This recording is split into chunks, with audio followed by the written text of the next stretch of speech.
با ارزشترین واحد پول دنیا نه طلاست، نه دلار و نه ملکه. فقط و فقط عمرته.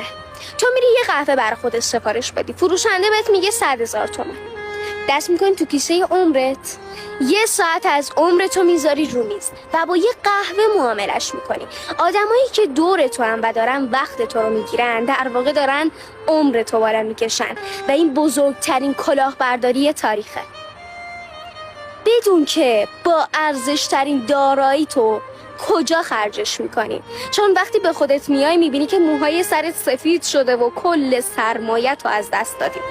اونجا که مولانا میگه دلا نزد کسی بنشین که او از دل خبر دارد، به سایه آن درختی رو که او گلهای تر دارد. در این بازار عطاران مرو هر سو چو بیکاران، به دکان کسی بنشین که در دکان شکر دارد.